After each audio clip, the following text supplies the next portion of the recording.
And now for the third section, just to make sure that actually copied, and now for the third section of Chapter 13 of Principles of Psychology, pages 572-580, which primarily concern themselves with stress and health.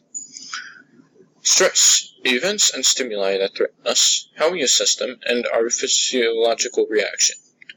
Stressors, events and stimuli that threaten us. Stress evaluation is the cognitive system that assesses the events that threaten us. Stress response is the physiological response of the body to the assessment of the threat. Stress response.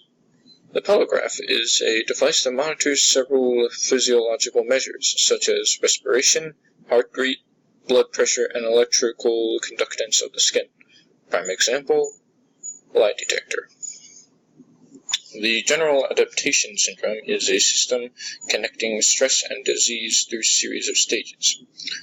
Alarm reaction is the activation of the sympathetic nervous system, including the release of hormones as initial response to stress. The adaptation stage is a return to normal following an alarm reaction. The exhaustion stage is the increased susceptibility to disease and possible death that follows prolonged or frequently repeated stress. And cortisol is a hormone from the adrenal gland released in response to stress. And the adrenal gland is the endocrine gland atop the kidney, which releases hormones in response to stress. Not everyone responds to stress the same way. Stress immunization is the concept that mild stress early in life makes an individual better able to handle stress later in life. Research indicates that early stress is only beneficial if comfort is given afterward. That's supposed to be an if rather than an is, obviously. And epigenetic regulation is observed in brains of suicide victims who had suffered abuse as children.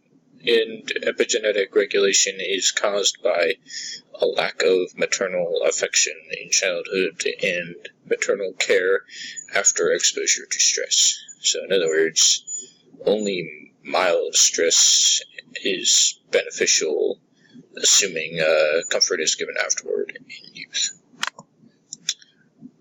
Lack of control and unpredictability.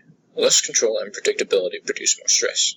The monkey executive experiment had the result that the monkey with control appeared to be more stressed due to evidence of gastric ulcers, and this resulted in the incorrect conclusion that it is more stressful to be in control. However, a major flaw with that experiment is that roles were not randomly assigned.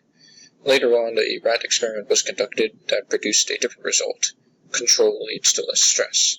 If you are in control, you are likely to be less stressed out. And the rat experiment also proved predictability to reduce stress. It was a different rat experiment. And British civil servants with more control had less stress than those lower down. Health psychology. Health psychology is the study of psychological, behavioral, and biological factors that influence physical and mental health. People who experience stressful life events are more likely to suffer physical ailments afterward. Some people are more prone to stress than others, so this can be difficult to measure. Depression is far more common after highly stressful events. Stress is also associated with cardiovascular problems, and stress tends to make us more susceptible to infections. And just because I could, I included a small part of the next section, which is psychoneuroimmunology, the study of psychological and neural influences on the immune system and its influences on behavior. I apologize for any mispronunciations. I am tired. And that's it for this section. Thank you.